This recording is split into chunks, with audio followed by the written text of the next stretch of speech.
What's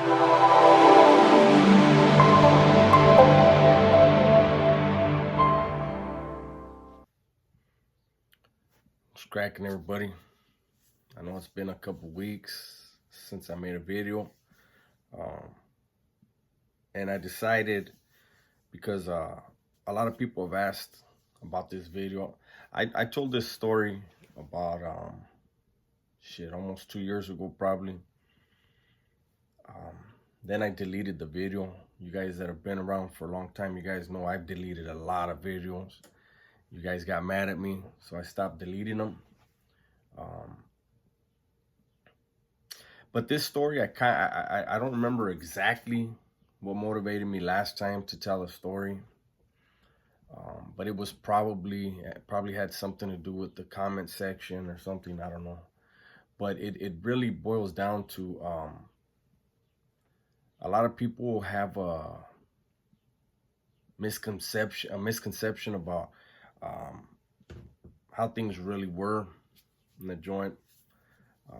Now I know there's an understanding now that's in place, but before there wasn't, and people seem to think like between the raza from down south and the raza from up north that they was just all out on site, and it wasn't. It was not like that, you know. And I've had people like one of my last lives, somebody got in the comment section asking me some disrespectful term. What does that mean? And I don't know if that was who that was supposed to be disrespectful to, what side. But I've never been one that was into disrespectful name calling. That's petty shit. But anyway, so this story, it was in New Folsom in 1995, and it was on beef facility. So at the time, we were just getting our weights back. Everybody was getting the weight pile back, right? Because somebody had gotten killed in the weight pile. And so they took all the weights, and then, everybody got together and they established it with the juras that, hey, prison is still going to be prison, but nobody will get moved on in the weight pile. Just give the weights back and nothing will go down in the weight pile. So the juras are like, okay, boom, they bring the weight pile back. And man, not long at all after that, the vatos from Fresno, they rushed the raza from up north on their weight pile. And of course, weight bars were used in the incident. Shots were fired. People got hurt. And obviously everybody was pissed, like, what the fuck, we had this agreement, now you guys fucking do it. But anyways, what the administration wound up doing is they wound up taking the weight pile from the raza from Northern California, right? And they didn't take it from everybody, just them, because that's where the incident occurred, right? And so it was one of those things where it's like, okay, everybody wants weights, so somehow, some way, they're gonna get weights, right? Well, they sent word out, and the word was that the raza from up north were gonna take some of the weights that the blacks had, right? Now that sounded strange to a lot of people. Like, that's, they have an understanding amongst each other, taking something from them, so it was one of those things where we were all, we all went out to yard strapped,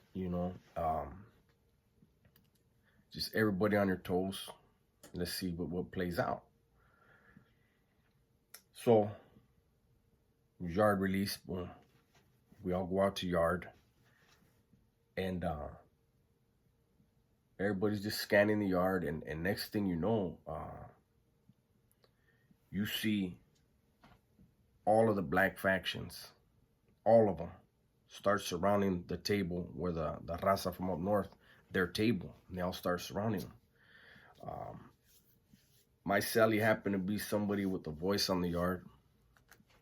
So he looked and he said, hey, I want 12 autos with me right now. We're going down there. Of course, everybody wanted to go down there, right? But he goes, I want 12 with me right now. Let's go. So boom, that's my Sally. I went with them, and we went down there, and he was just basically like, look, nobody's gonna touch our people, period. You guys just follow my lead. If they want Bell, we're gonna, we'll do this. So we went down there, and we're standing on the track, right? And we're watching, and it was funny because I don't remember if it was, well, I don't want to say the names of the group. I don't remember which black group noticed first, but they like looked, and you can see in their eyes, they were like, what the fuck is this? And they kind of like, it was weird because it was a big crowd of people, right? And it like started parting ways to where my Sally and us, we could make eye contact with the Raza from up north. And at the time, their heavies, it was a dude from San Juan and a dude from Stockton, right? I'm not gonna say their names. And my Sally asked him, calls the main one out by name, and he said, hey, Holmes, is everything good right here?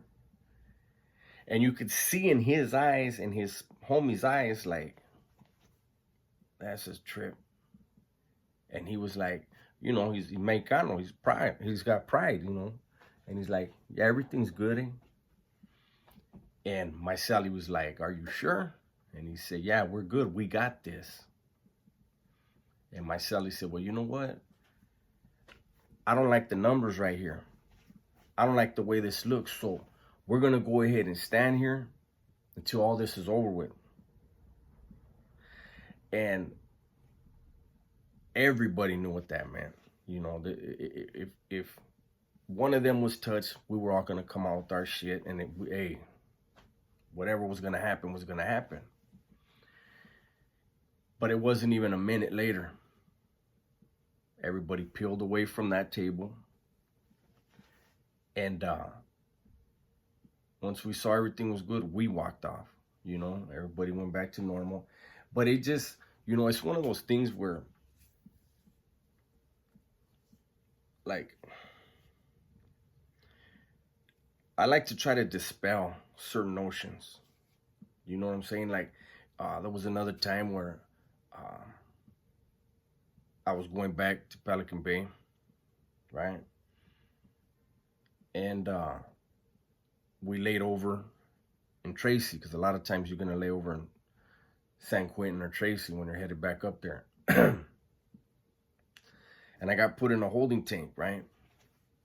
And they have like level 1s, I guess, or level 2. I don't know what the fuck they are that work in R&R, right? Receiving and release. That's where we come in on the buses, and they put us all in cages. Well, the CDC had taken fruit, citrus especially, off of the menus in the level 4s like 10 years prior. It was like, I don't remember how long it had been, right? It didn't stop nobody from making wine, but it just made it a little bit, you had to hustle a little more. So when I got there, the porters or clerks, whatever, in R&R, they were like, hey, where you from? And I told them. And it was just whites and blacks. And so the guy was like, hold on a minute. And he takes off. And he comes back. And he gives me like 3 bags, lunch bags. Boom, and he slides them through. And I grab them and I look inside. And there's a bunch of oranges, right? And like I said, we hadn't had oranges in a long time, right? So I tell him, hey, here, take this bag and give it to this vato over here. So he gets them, and he, they're passing them on. And there was 2 vatos from up north. One was in the cage next to me, and then his I think on the other side of him, on the other side of him was another one. And I called him. I said, hey, Holmes, did you get any oranges? And he's like, nah. I said, all right. I grabbed another bag, handed it across. He grabbed them. They ate, you know, and I know to people out here, it's like, so what? It's an orange. That's love what just happened there. You know what I'm saying? That's showing love and showing respect, you know.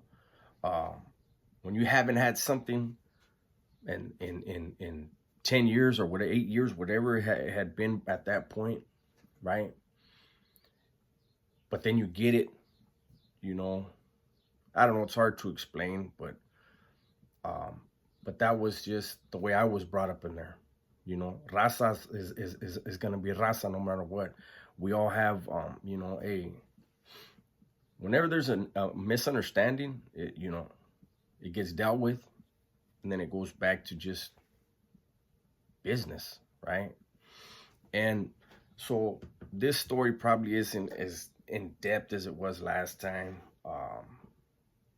I've had a lot of things on my mind lately, you know, and it's another reason why I haven't been really motivated to put out anything new.